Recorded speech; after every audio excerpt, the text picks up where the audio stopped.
Last year, I spent $30,000 on cold email and it generated me this. These are the people who decided to book a call with me after receiving a cold email from one of my virtual assistants. In this video, I'm going to show you how I do it and how you can accomplish it with even a smaller budget. And I'm going to show you the one thing that ruins everything and that keeps most people from being successful and from getting clients using cold email. But first, we have to see if we can even use cold email for your business. And before I started sending out cold emails, I was oscillating between relatively work-free $5,000 months or less, and then frantic $20,000 months where I barely had time to take a lunch break without worrying about some client project. And during these busy months, I would let go of all of my client acquisition efforts. No LinkedIn posts, no DMs, no cold emails or anything like that. And 1 or 2 months later, I was again at 5K. Now, cold email are a real game changer. Because of the high volume that you can send out, you immediately increase your baseline by about 20K, almost 30K. And then the peaks and troughs are not as salient. It is pretty painful to be oscillating between 5K and 20K, but when you're oscillating between 25 and 40K, it's much less of a problem. So once you find an angle and a pitch that works, you essentially can book calls all year round. But not everybody can do that. The thing is, to make it work, you need to do 2 things beforehand. First, an offer that has a clear ROI. If you just design websites, this won't work. But if you promise to give your prospects 2 or 3 times the return on investment when it comes to Facebook ads, well, now you have something to work with. Any kind of ROI. It can even be about saving cost. Any form of making your clients more money. That is what works in cold B2B client acquisition. And the other thing is you need a big enough market, enough people in your target market so that you can send to them for, let's say, 6 months before you have to start from the beginning and cycle through the same people again. That way you can actually achieve some scale with your offer. If you email 100 people every day, which is actually a good baseline, then you will be able to email 2,000 people every month. And in 6 months, it's going to be 12,000. So that means you want your market to be at least 12,000 people or companies strong. So now, how can you make cold emails work for you? The truth is, it's pretty hard because you actually don't know what's going to work. But here's a secret. The best online marketers are not the best because they have such genius ideas. They are the best because of volume. They test way more angles than the average Joe. I once heard from Dan Henry that Dean Graziosi actually wakes up and records a Facebook ad by default almost every day, sometimes even 2. And that means that his team has somewhere between 5 and 10 new angles to work with and to test on ads. And imagine what that does to the efficacy of the ads. If you have 10 things to test every week, chances are there's going to be 1 or 2 massive winners among that. But if you keep running with always the same angle, always the same email copy, always the same ad copy, it's gonna be tricky. And so that Dean Graziosi story, it's very similar with cold emails. You just have to throw a lot of different angles at the wall and see what sticks. If you can test out 1 angle per week for 12 weeks, chances are one of those 12 angles is gonna be very good. And after 24 weeks of doing this, you're gonna have something outstanding. So how many emails do you actually have to send in order to know whether an angle is working or not? I like to test an angle on at least 200 people, and then I also send 3 follow-ups. If an offer angle combination does not give you at least 1 positive reply and 1 call booking from 200 people, chances are it's pretty much dead on arrival and you should try another one. And if you try 5 different angles on the same offer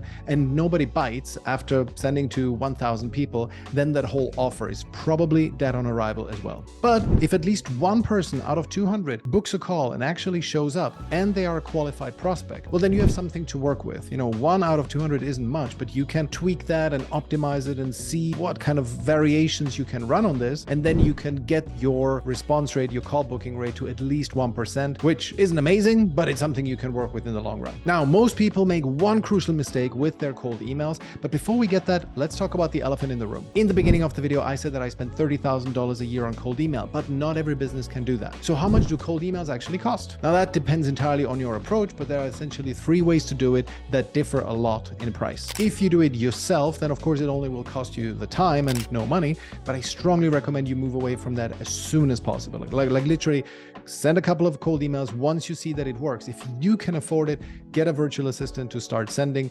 Do not spend your own time. The second option is using a tool like Mailshake or Instantly, something automated where you just provide the copy, a little bit of personalization, and then boom, it just sends out email on its own. Now, this can cost you anywhere from $100 to $500 a month, so it's relatively cheap. But the downside is that, first of all, you cannot really personalize well and in a humane way. You can maybe have some kind of AI plugin to say something like, oh, I saw that you attended Hogwarts University, go Ravenclaw, or something like that. The second problem is that these tools give off a stench that Google can smell, and therefore is much more likely to send you to spam than in the recipient's inbox. And these tools also have an incentive to lie to you. I'm not saying that they do. I don't want a lawsuit on my hands, but I can tell you that one of these tools, short anecdote here, kept telling me that one specific person kept receiving, opening, and clicking in my emails. And I then asked that person whether this is true, and he said, your emails have been landing in spam for the last 15 weeks. So there is an incentive of these tools to pretend that the campaign was more successful than it actually was. I like the third way the most, and this is what I do: hiring a VA. A VA can do cold emails for you and even personalize the emails in a very humane way so that people are much more likely to respond in a positive way and book a call with you. I spend about $2,000, $2,500 a month on my VAs who are sending about 100 cold emails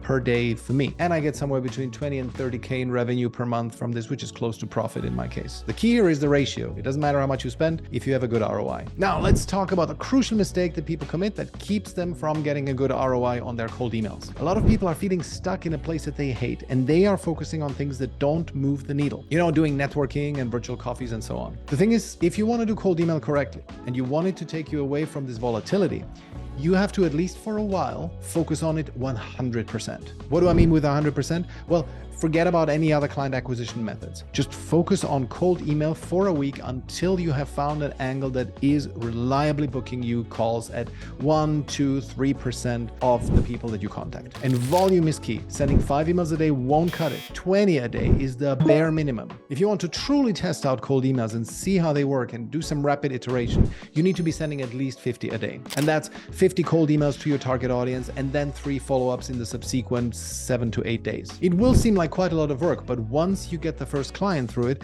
things will change a lot. Then you can hire a VA, scale those emails, send 100 a day, and you're flying. Because finally, you're going to be able to get out of that referral rut where you just don't know where your next client is going to come from. And so the biggest mistake that people make is doing too little of it. Do it a lot, test the angles, see what works, and scale what works. Now, there's a couple of things that could keep you from cashing in on all this work, even if you followed all the steps as I outlined them. There's 8 of them. And if you're interested in what they are, watch this video where I discuss the 8 most dangerous things that keep you from hitting $10,000 a month. I'll see you in the next video.